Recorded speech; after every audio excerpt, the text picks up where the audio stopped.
La gobernadora Marina del Pilar dice ahora que la traicionaron y que cayó en una trampa que le tendió el exgobernador, también de Morena, Jaime Bonilla, que ahora es líder del PT en la entidad. Lo cierto es que en todo esto sin duda hay una guerra fratricida en Morena, ya en Baja California, pero eso es tan cierto como que la gobernadora está hablando con autoridades estadounidenses y está dispuesta a entregar la información que sea a cambio de que se arregle su situación legal en los Estados Unidos. El peor enemigo de Morena está dentro de la 4T. La gobernadora de Baja California, Marina del Pilar Ávila, acusó a su predecesor, Jaime Bonilla, de tenderle una trampa para reunirla con personas que se hicieron pasar por agentes de Estados Unidos y usar las grabaciones para afectarla políticamente en tiempo preelectoral. Jaime Bonilla me ofreció reunirme con personas de Estados Unidos para platicar con el tema relacionado con mi visa. Confié de buena fe en mi antecesor. Y tuve esa reunión de la cual se han difundido ciertos fragmentos. Hoy queda claro para todos que fue una trampa. Marina del Pilar explicó que los audios ocurrieron en un contexto personal relacionado con el retiro de su visa, un tema que ella hizo público el 10 de mayo de 2025. También dijo que el año pasado tomó la decisión de dejar atrás las diferencias políticas o personales con Bonilla. Solo quisieron grabar una conversación privada para después difundirla con el único interés de afectarme políticamente. El enviado de Jaime Bonilla hizo un montaje y fui víctima de una operación de engaño y de venganza política. Bonilla, actual dirigente del PT en Baja California, negó los señalamientos y calificó como ilógico que se le relacione con asuntos que consideró sensibles y confidenciales. Recordó que mantiene una confrontación política con la gobernadora desde hace varios años. Pues yo le pediría a la gobernadora que despierte, ¿verdad? Porque pues sigue soñando con recibir una llamada mía. Somos acérrimos enemigos. Y porque así lo ha definido ella, y se me hace muy raro que ella tome una llamada o genere una llamada para consultarme a mí o preguntarme a mí sobre algunos agentes. El pleito comenzó en 2022. El exgobernador la acusó de tener acuerdos con el narcotráfico después de una jornada violenta en Baja California. Lo que pasó en Baja California tenía que haber sido un arreglo previo de los carteles, y en lo particular el cartel Nueva Generación, de Jalisco Nueva Generación, donde le hizo un reclamo a la gobernadora en una manta inmensa, con señalamientos particulares de su nombre y apellido, donde le dice que violó el acuerdo. En 2023 volvieron las acusaciones. El gobierno dejó de ser socio de los carteles a convertirse en un cartel. El cartel que ya le hace competencia a los que ya todos conocemos.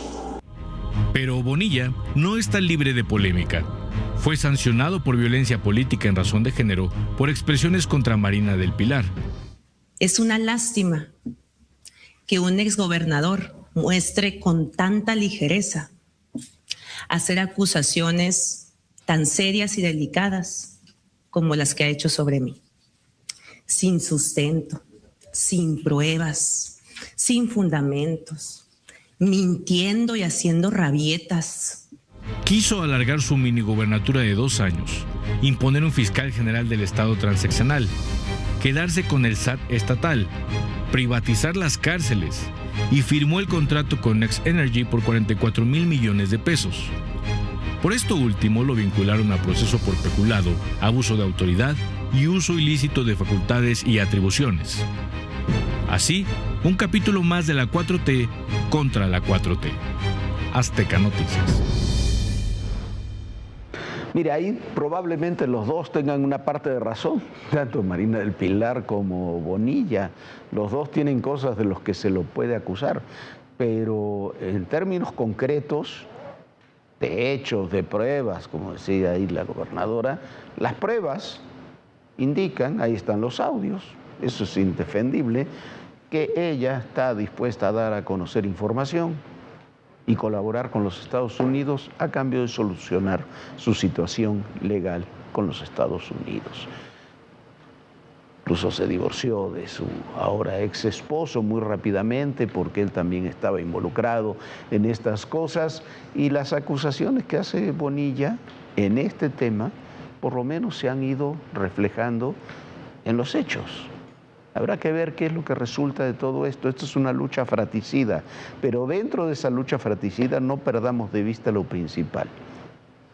Una gobernadora que está explícitamente dando información o proponiendo dar información para colaborar con el gobierno de los Estados Unidos. Donde también se están haciendo bolas en el gobierno es con el Jando, este piloto que era el jefe de la flota de los Chapitos. La verdad que ya no saben qué hacer. Ahora resulta que lo habían detenido con otro nombre y que lo enviaron a Estados Unidos sin saber que era el piloto que había trasladado al Mayo. Tienen, dicen ahí en la Fiscalía General de la República, 4 expedientes diferentes con 4 nombres diferentes de una sola persona.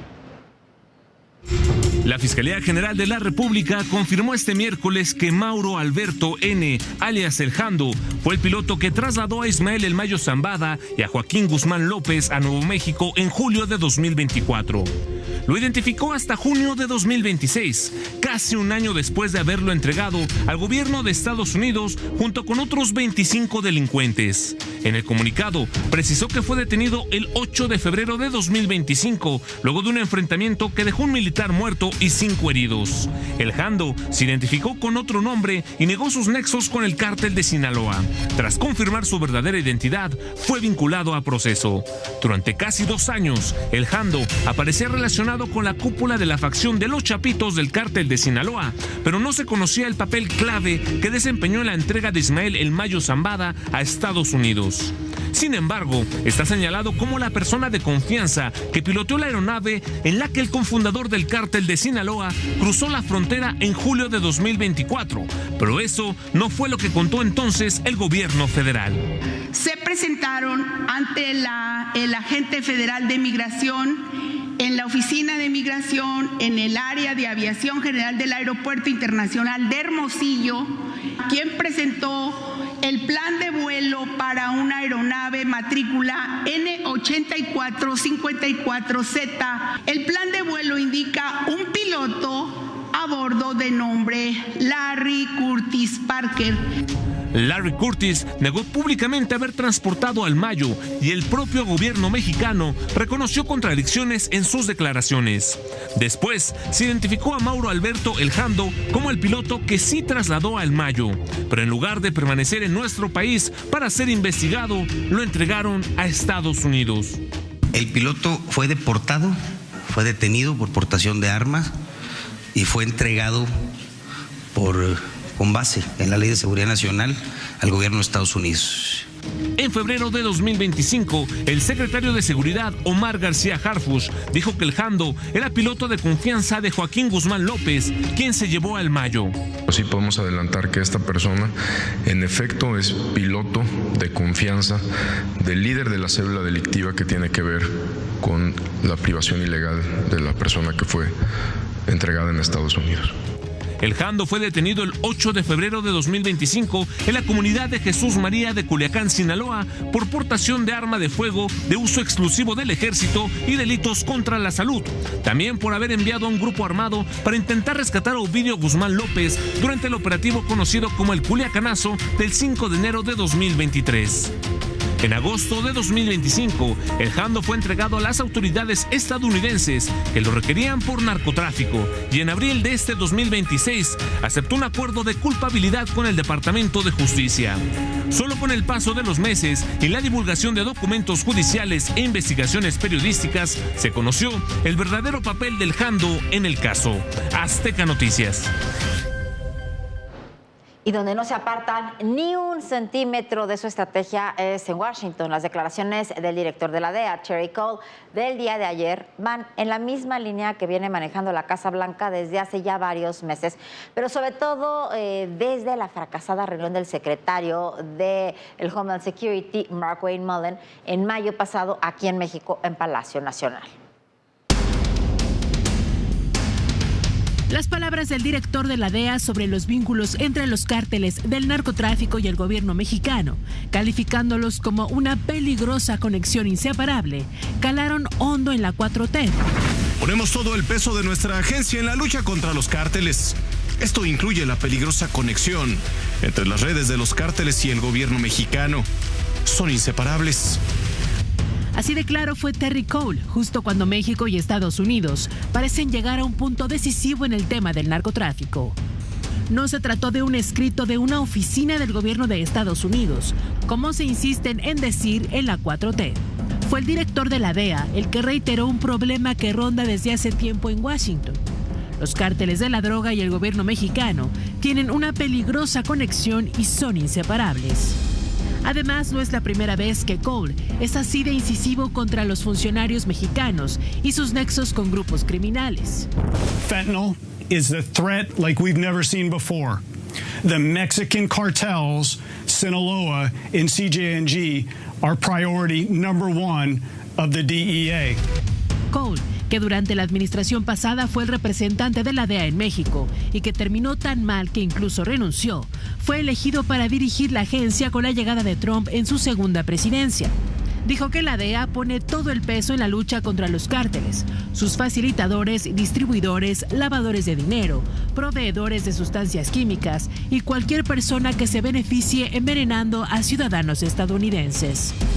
Se podrá argumentar que la DEA siempre ha tenido mala relación con México, pero es lo mismo que dijo hace unos días la Fiscalía de Nueva York en la petición de sentencia contra el Mayo Zambada, lo que ha manejado el Homeland Security, el propio Departamento de Guerra de la Unión Americana o el presidente Trump en la cumbre del G7 en Francia. Las drogas entran a través de México. México ha perdido el control de su país. Los cárteles son quienes mandan en México y es una lástima. Los cárteles de la droga controlan completamente México. Ni siquiera hay comparación. En mayo, el jefe del Homeland Security, Mark Wayne Mullin, llegó a México para reunirse con funcionarios. El secretario salió sin dar declaraciones, pero trascendió que les informó que seguirán las denuncias contra políticos y funcionarios mexicanos, e incluso adelantó las que vendrían. La del gobernador de Tamaulipas, Américo Villarreal, 20 funcionarios y cercanos suyos en el estado, la gobernadora de Baja California, Marina del Pilar Ávila, y otros 12 acusados en el estado, el gobernador de Sonora, Alfonso Durazo, y 9 políticos y funcionarios estatales, y la del gobernador de Michoacán, Alfredo Ramírez Bedoya, acompañado por 11 miembros de su equipo y personajes cercanos. Mullin informó además que en la medida en que no se avance en las detenciones, se refería a los acusados de Sinaloa, comenzando por el gobernador Rubén Rocha y el senador Enrique Insunza, se tomarían medidas contra estos y otros políticos mexicanos. Lo cierto es que su postura ha sido clara a lo largo de su carrera política. Siempre ha demostrado estar alineado estrechamente a las políticas migratorias y antinarcóticas de Trump. The drug cartels that are killing our friends and family on our own streets, then we will go where we need to go to protect the interest and the sovereignty of the United States. Y mientras el gobierno federal insiste en defender a todos los suyos, hagan lo que hagan y contra todas las evidencias, se llega a una fecha clave en la relación.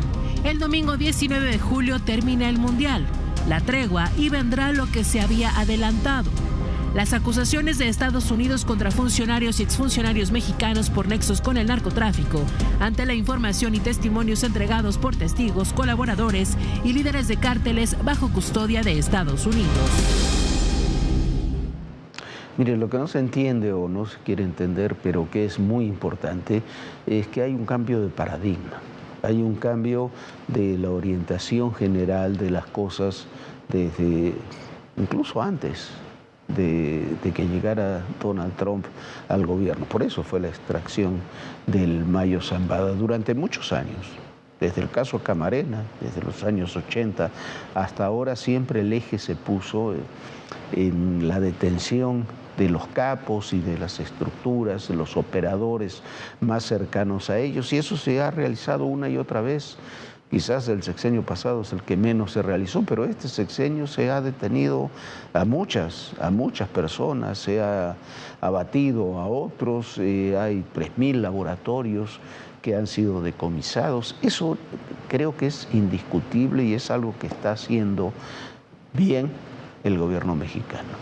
Pero el cambio de paradigma es que Estados Unidos ha establecido, y creo que en eso tiene razón, que sí hay que seguir deteniendo a los capos, hay que seguir deteniendo a sus operadores, sí hay que seguir destruyendo narcolaboratorios, pero mientras no se destruya las redes de complicidad y protección política, los capos se van reciclando.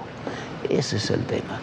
Y de la misma forma que el gobierno ha decidido actuar contra muchos de los capos de la droga y contra laboratorios y demás en los últimos, lo que va de esta administración, al mismo tiempo se ha negado a entregar. El caso de Rocha es paradigmático, de Rocha Moya, el gobernador de Sinaloa, es paradigmático, se ha negado a entregar a esos políticos. Ese es el conflicto, y es un conflicto que crece, Viviana, día con día.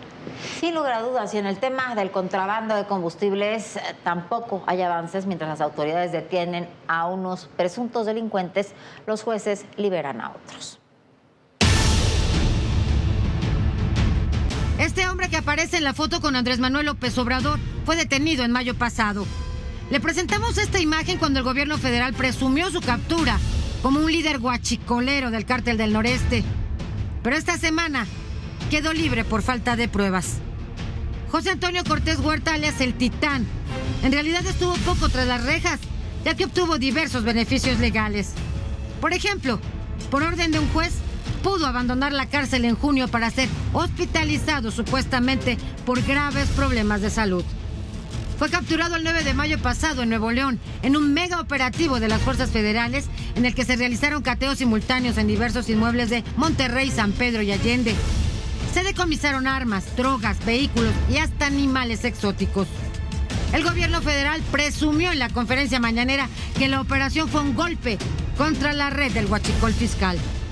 La célula del Titán, con vínculos con el Cártel del Noreste, supuestamente operaba rutas de traslado y distribución de combustible en distintos puntos del país. Todo esto se derrumbó en los juzgados, donde el Titán resultó beneficiado. Un documento del Poder Judicial de Nuevo León revela que el físico-culturista de 39 años de edad argumentó serios problemas cardíacos. La defensa del atleta sostuvo que, de permanecer en la cárcel, había un riesgo real y clínicamente documentado del deterioro irreversible de su salud, posibilidad de complicaciones cardiovasculares mayores, lesión renal aguda, falla multiorgánica y muerte. Y el juez lo creyó. Ordenó sacar al Titán del penal de Apodaca e ingresarlo al Hospital Universitario de Nuevo León. El 17 de junio, la medida se cumplió. Los abogados también solicitaron el arraigo domiciliario y se lo concedieron. Esta batalla legal la ganó Cortés Huerta. El 8 de julio, un juez de Nuevo León, el mismo que lo mandó al hospital, le concedió una suspensión definitiva y dejó sin efecto la vinculación a proceso. El 13 de julio, una jueza de Cadereyta decidió no vincularlo a proceso por falta de pruebas y presuntas irregularidades durante los cateos en los que fue detenido. El Titán era considerado uno de los operadores de Roberto Blanco Cantú, el llamado señor de los buques, ligado al huachicol fiscal. Pero todas las acusaciones en su contra de participar en uno de los mayores atracos a la nación quedaron en el aire. Nada pudieron comprobarle. Y hoy está libre. Silvia Otero, Azteca Noticias. Bueno, así están los jueces del acordeón, así trabajan. A casi 7 meses del descarrilamiento que dejó 14 personas muertas, se registró otro incidente en el tren interoceánico. Fue en el mismo tramo donde fue el accidente anterior, en Asunción Ixtaltepec, en Oaxaca. De acuerdo con la Secretaría de Marina, 2 unidades articuladas de un tren de carga se salieron de las vías sin dejar lesionados. Personal del corredor interoceánico del Istmo de Tehuantepec retiró el convoy e investigan las causas del percance. Y las causas, ya lo dijeron cuando fue el percance anterior, está mal trazado, está mal realizado, las obras los trenes no sirven para ese trazado, por eso no hay trenes actualmente de pasajeros, solamente de carga. Hay que rehacer prácticamente toda esa obra que está considerada una de las obras estratégicas del sexenio pasado. Y sí, pero tendrían que primero reconocer que está mal hecha, luego invertir mucho dinero para poderla corregir y de ahí, bueno, tener un tren que realmente funcione. En uno de los proyectos del sexenio pasado que quizá fue el más importante y pudiera haber sido el más importante y hubiera podido ser primero el más fácil de hacer porque ya estaban prácticamente hechas esas vías del tren, simplemente haber arreglado los trazos, y otro hubiera sido de gran beneficio, pero bueno, lamentablemente no está funcionando como debiera.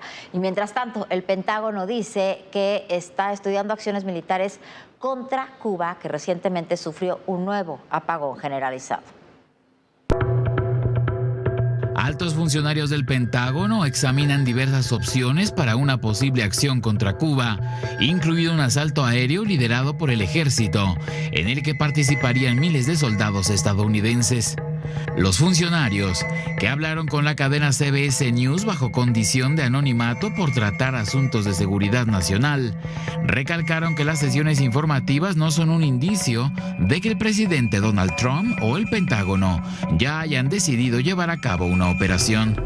Cualquier acción bélica contra Cuba, sin embargo, plantearía un problema importante al Pentágono, ya que gran parte de la atención militar estadounidense y algunas de sus capacidades ofensivas más valiosas ya están comprometidas en otros frentes, como en Irán. En varias ocasiones, Estados Unidos ha expresado que prefiere una vía diplomática para la transición a un nuevo gobierno, liderado por tecnócratas y dispuesto a implementar reformas económicas. Hasta el momento, el régimen y sus élites corruptas siguen negándose a la reforma, perpetuando en cambio su control absoluto y su adhesión a una ideología marxista moralmente corrupta. Apenas ayer el Departamento de Estado anunció que también ha reforzado el control financiero sobre las entidades estatales cubanas que canalizan ingresos al régimen y a las fuerzas paramilitares que reprimen al pueblo cubano, incluidas las brigadas de respuesta rápida. Se han venido anunciando todas estas sanciones a entidades o instrumentos que ya sean instrumentos para la represión o que sean fuentes de ingreso para el régimen comunista que utiliza esos ingresos para reprimir a su pueblo. Mientras tanto, los inconvenientes para toda la población continúan. Este lunes, después de más de 48 horas, se reanudó el servicio de energía eléctrica en Cuba. El apagón masivo del fin de semana dejó a la mitad de la isla sin luz. Los habitantes de La Habana tuvieron que improvisar para conservar alimentos. Incluso durmieron en las azoteas para mitigar el calor. En los últimos 6 meses, se han registrado 4 apagones por la escasez de combustible y el deterioro de la red eléctrica. Azteca Noticias. Bueno, el deterioro de la situación de Cuba es constante. Yo no sé si va a hacer alguna operación militar o no el Pentágono, de esto que estaban hablando. Hablaban hoy también que tenían información de que había drones que había enviado Irán a Cuba y que se confirmaba y no iban a tomar acciones militares. Eso, la verdad, no lo sabemos. Lo que sí sabemos que el régimen cubano se está destruyendo solo. No se puede mantener un régimen que no tiene comercio, que no tiene turismo, que no tiene energía y que está sostenido sobre una red política muy corrupta que está ahí desde hace más de 60, casi 70 años. Bueno, y un tema mucho más agradable. Este domingo no se pierda por Azteca 7 a las 11:30 la ceremonia de clausura y a partir de las 12:40 la gran final inédita entre Argentina y España con la mejor, pero por supuesto la mejor narración de Azteca Deportes. Una final, no sé si usted vio los 2 juegos, yo tuve oportunidad de verlos, me parecen los 2 mejores equipos que quedaron los que se van a la final, España y Argentina. Grandes equipos de España, Argentina, veremos quién queda en esta gran final del próximo domingo y por supuesto, y la verdad usted lo sabe, no hay lugar mejor que verlo porque no hay narración más divertida que la que hacen, por supuesto, Cristian Martinoli, Jorge Campos, Luis García, Valdano, Sague, bueno, divertidísimo, vale mucho, mucho la pena. Nosotros ya nos vamos, descanse, pásela muy, muy bien y por supuesto nos vemos mañana aquí en Todo Personal. Descanse, sueñe bonito y bueno, nos vemos mañana. Y buenas noches, Jorge. Muy buenas noches, Viviana, muy buenas noches a todos ustedes. Recuerden, el poder y en la política, todo, pero absolutamente todo es personal. Gracias.